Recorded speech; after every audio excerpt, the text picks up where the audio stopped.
Catherine, it looks like everyone is hunkering down at home because of the ice storm.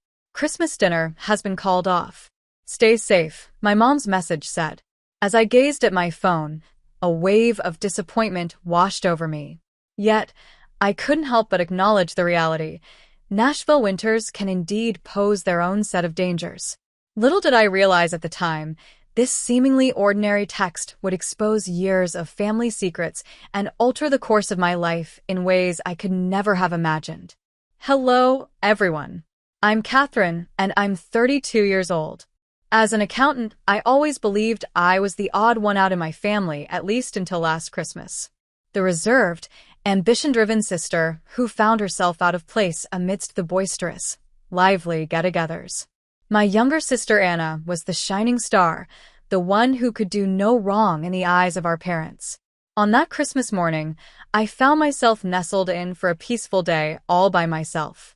I prepared a cozy cup of hot chocolate, switched on some festive films, and focused on maintaining a positive mindset, even in the face of loneliness. It was around 3 p.m., and as I scrolled through Instagram, my heart suddenly stopped. And there it was, a brand new post from my cousin Nina. What a perfect family Christmas at Anna's. Feeling so blessed to have everyone gathered together. Gather around as we explore the cherished family traditions that make Christmas dinner a truly special occasion. The image captured my whole family: mom, dad, aunts, uncles, cousins, and even my grandmother all gathered around Anna's beautifully set dining table. With smiles all around and festive sweaters adorning their bodies, it was evident they were reveling in a celebration from which I had been intentionally left out. Peering through the windows captured in their photos, I was greeted by the sight of clear, sunny skies. No ice storm occurred. There has never been. My hands trembled as I continued to scroll through an endless array of photos. There was my dad expertly carving the turkey, my mom meticulously arranging her signature Christmas cookies, and my little nieces and nephews eagerly tearing open their presents. The ice storm excuse was nothing more than a total fabrication, a convenient lie crafted to spare them from admitting I wasn't welcome at their flawless family gathering. A wave of nausea washed over me as the reality set in. Every single time I was informed that events had been canceled, all those close-knit gatherings I found myself excluded from. How many of those events unfolded in my absence? How long had they been scheming in secret to leave me out while putting on a facade of concern? The following morning, my phone began to ring. There she was, my mother, carrying on as if everything was perfectly normal. Hello there, sweetheart. Wishing you a peaceful and serene Christmas celebration. We've been waiting for you. The casual cruelty of her words tightened my fists in response. This was the pivotal moment that would alter the course of everything, though I remained unaware of it at the time. As I navigated my childhood in our family home, my constant aim was to embody the role of the good daughter. I assisted my mom with household tasks, achieved straight A's in my studies, and even sacrificed my aspiration of going to art school to follow a path in accounting, as my parents believed it was the more sensible choice. On the other hand, my sister Anna had the freedom to do anything she pleased. When she made the decision to leave college and pursue a career as a yoga instructor, my parents referred to her as brave. Despite putting in extra hours to assist them with their mortgage, my efforts went largely unrecognized. There was one specific moment that truly should have been a wake-up call for me much earlier. 3 years ago, my dad required surgery, and I decided to take 3 weeks off work to provide him with the care he needed. I prepared meals, tidied up, took him to his appointments, and oversaw his medications. Anna made an appearance, spent an hour snapping selfies with him for her social media, and then departed, citing a yoga retreat as her reason for leaving. In the stories my parents share about that time, Anna shines as the supportive daughter, while I seem to be portrayed as merely doing the bare minimum. My extended family wasn't exactly a shining example either. During every family gathering, my aunts would enthusiastically celebrate Anna's vibrant free spirit, all the while turning to me with questions about when I would finally let go and embrace the joys of life. My achievements at work were brushed aside as uninteresting, while Anna's recent escapade teaching yoga in Bali became the highlight of every family dinner conversation. I repeatedly reassured myself that it was inconsequential, that family is family, and they cared for me in their unique manner. Just last month, I dedicated hours to helping my mom get ready for Thanksgiving, only to hear her claim that Anna did all the work while I merely lounged around. I held back my pain and remained silent, just as I always do. When Anna revealed her plans to host Christmas this year, I eagerly stepped up to assist with the planning and cooking. She dismissed my thoughts, insisting that she wanted everything to be flawless. I should have recognized the clues back then, yet I clung desperately to the illusion of our perfect family. Throughout my life, I've been on a quest for their approval, crafting justifications for their actions, and turning a blind eye to the moments when I was left out of those spontaneous family gatherings that everyone else seemed to be in the loop about. I told myself that if I simply put in more effort, dedicated more time, and offered more of myself, they would eventually recognize my worthiness to be included in their ideal family portrait. Hello there. I hope your Christmas was peaceful and enjoyable. We certainly missed you. The forced cheerfulness of my mother churned my stomach. I clenched my phone, my gaze fixed on the Instagram photos displayed on my laptop, proof of their flawless family gathering, a gathering from which I had been intentionally left out. Indeed, I successfully maintained a steady voice. While Nina's social media posts capture the joy and fun everyone had at Anna's house, I couldn't help but feel left out. The stillness on the other end was overwhelming. I could nearly visualize my mother's face, that unmistakable look she gets when she's been caught in a fib but is already crafting her excuses. Oh, well, she hesitated. Anna pulled it together at the last minute, and you know how you tend to be at gatherings, always so quiet, creating that awkward tension in the air. We simply considered. What are you thinking? I pressed down firmly. So, you think it would be better to deceive me? To have me celebrate Christmas in solitude while feigning that everyone else was experiencing the same fate? My mother sighed, urging me not to be so dramatic. We aimed to steer clear of any awkward moments. As you can imagine, Anna was determined to have everything just right. That's when it struck me. All the previous events that had been canceled, the moments when plans had inexplicably fallen apart, and the family photos I would later come across on social media. This wasn't just a singular event. It was a recurring theme. How many times has it happened? I inquired, my voice scarcely rising above a whisper. How many other events have you been dishonest with me about?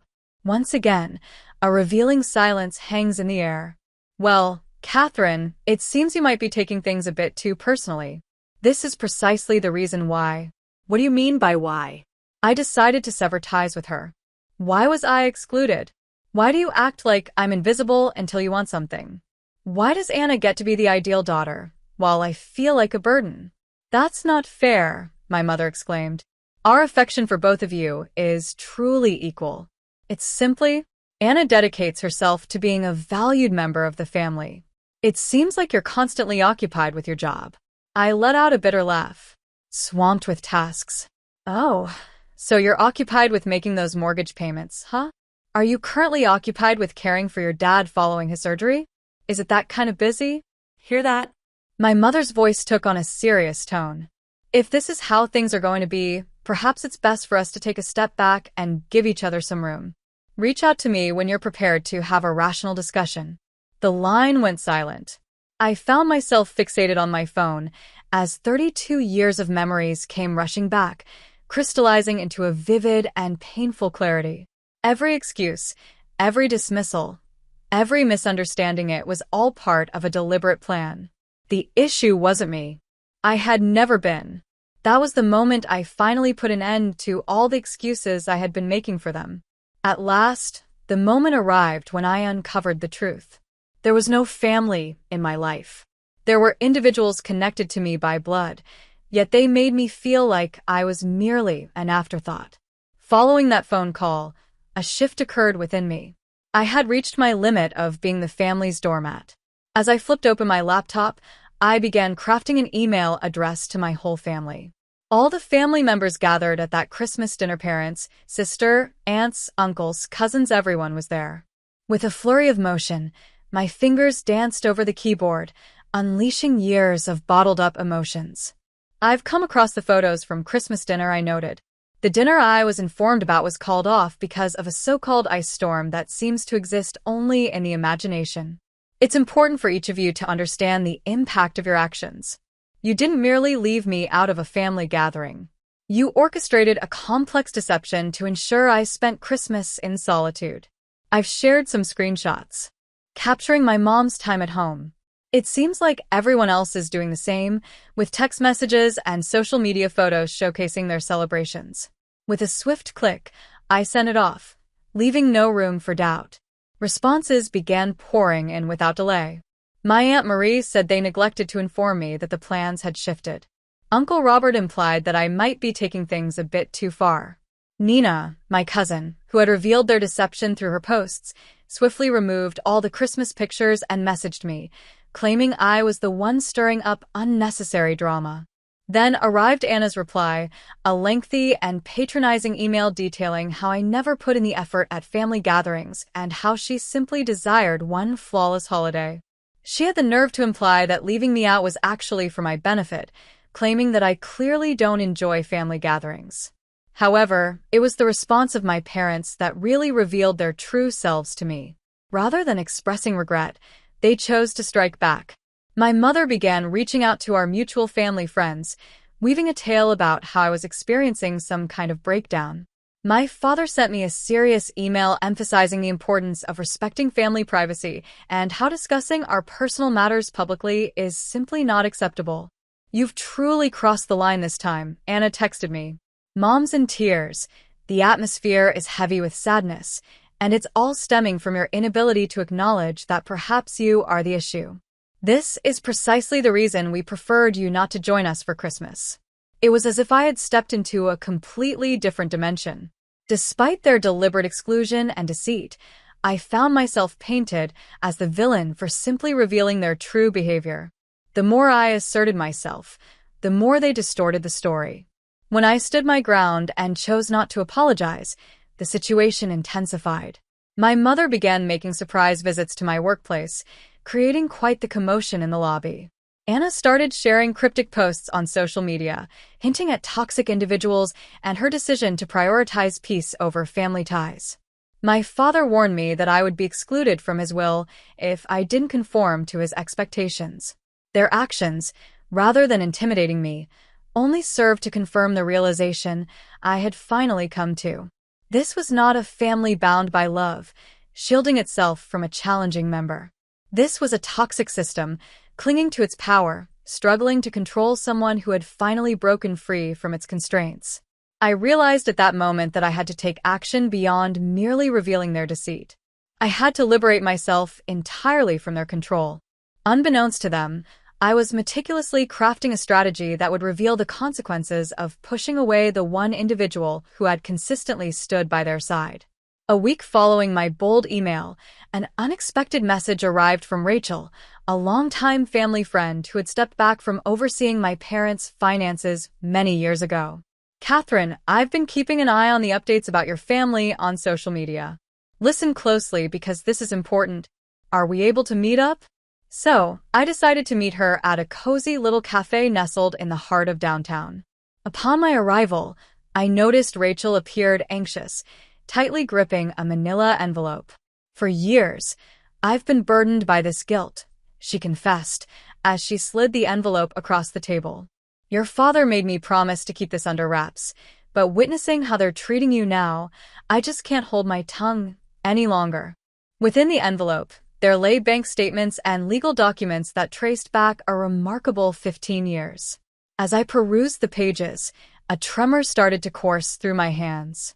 Records reveal that my grandfather had set aside a substantial inheritance for my education and future, totaling nearly $300,000, funds I had been completely unaware of.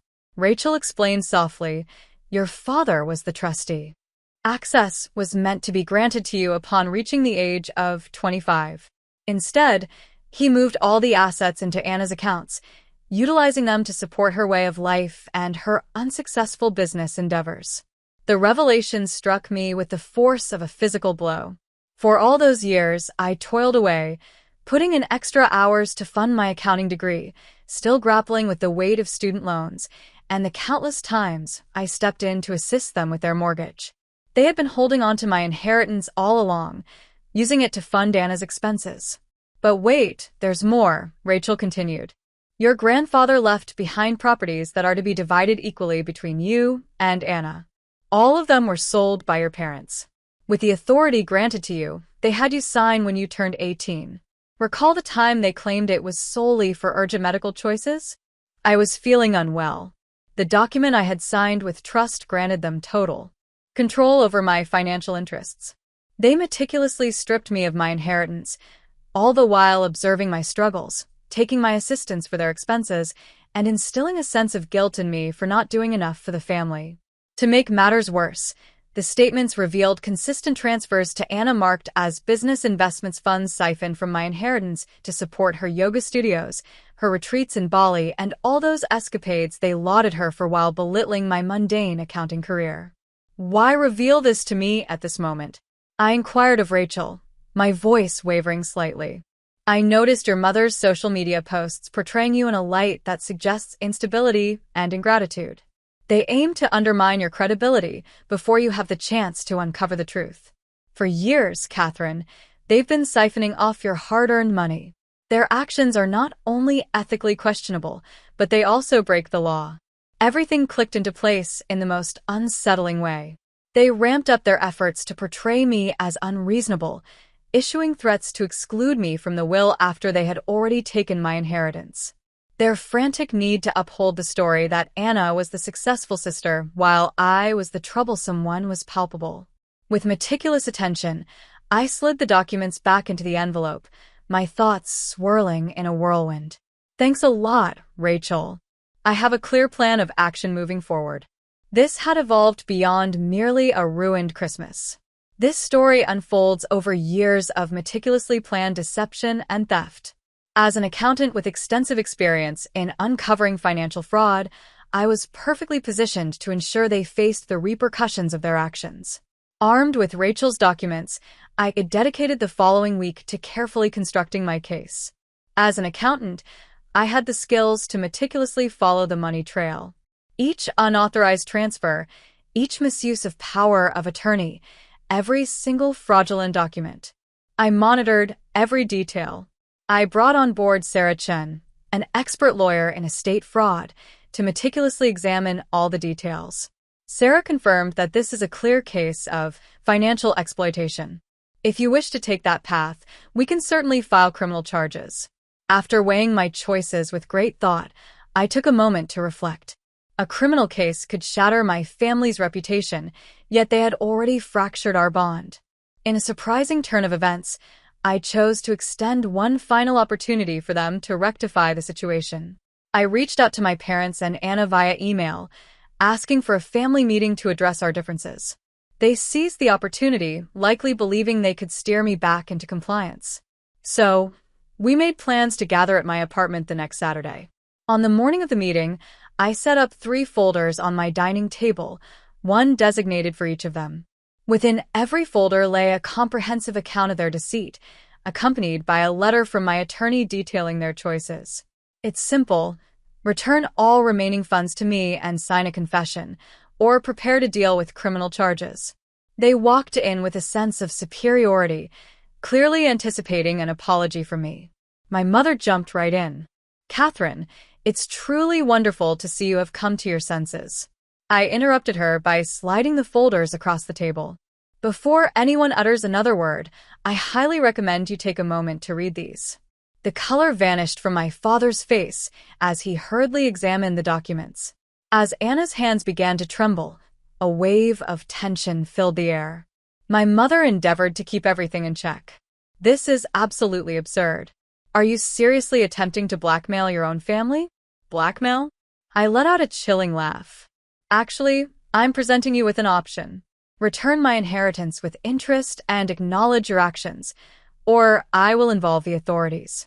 Rachel has already confirmed her willingness to testify. Rachel had no right. It all began with my father. You had no right, I interjected. For years, you took from me, all the while observing my struggles. You took advantage of my power of attorney to sell property that truly belonged to me. You supported Anna's way of living using my inheritance. Anna suddenly found herself in tears. I had no idea. They claimed the funds came from their savings. Do not deceive me, I responded with a steady voice.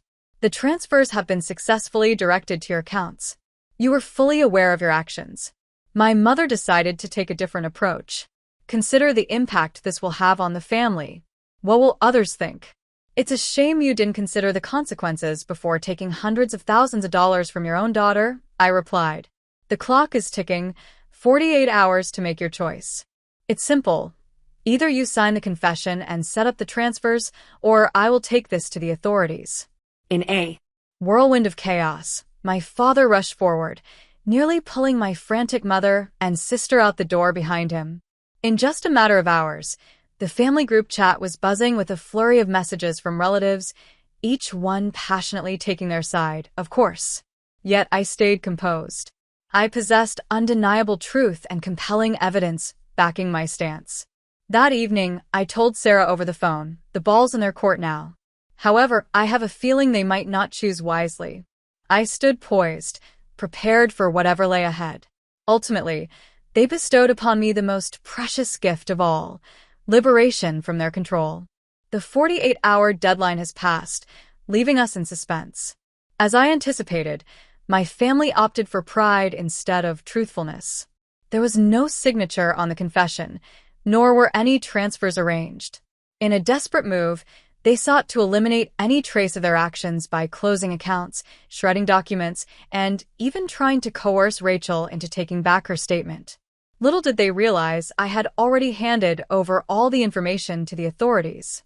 The very next morning, after the deadline had come and gone, I took the step of formally filing charges. As the afternoon sun dipped lower in the sky, the sound of footsteps echoed outside their doors. Police officers, armed with search warrants, were ready to make their presence known. From my office, I observed as the story began to unfold before my eyes. My father was led away from his job in handcuffs. In a shocking turn of events, Anna's yoga studio has been seized, deemed an asset acquired through illicit funds. In a shocking turn of events, my mother's meticulously crafted social media image came crashing down when she was taken into custody at a charity committee meeting. The family group chat has erupted once more. However, this time, we're going to switch things up a bit.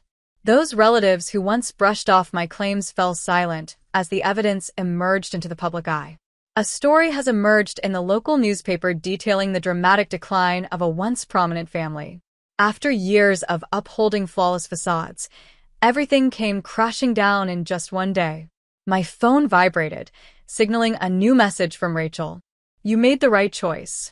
Your grandfather would surely beam with pride. She was absolutely right. The focus had shifted away from revenge.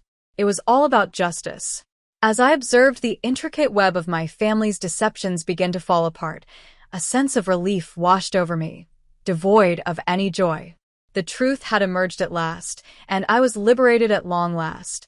A year had passed, and here I was in my new Denver home, gazing out as snowflakes danced down from the sky. Months have passed since the court case reached its conclusion. Both my father and mother accepted plea deals, committing to pay restitution. After the downfall of Anna's yoga empire, she had finally secured a genuine position as a receptionist. The ideal family portrait they had tirelessly crafted was now lost for good. Many of the relatives who had supported their actions for years ceased all communication with me. To my surprise, I discovered that I didn't actually miss them at all. Instead, I created a brand new support system.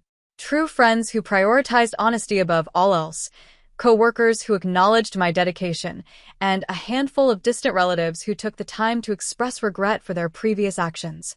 Last week, Rachel paid me a visit.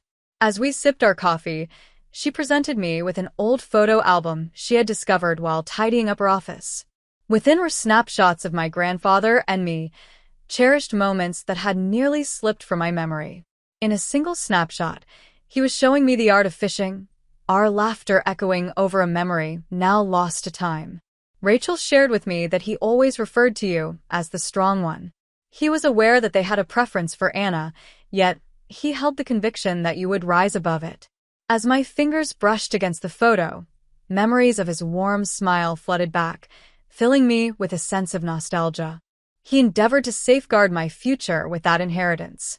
Although it took years, his ultimate gift provided me with something far more precious than money: the courage to assert myself and the freedom to create a life defined by my own choices. At times, the most effective form of revenge transcends the idea of merely seeking retribution. It's all about achieving freedom.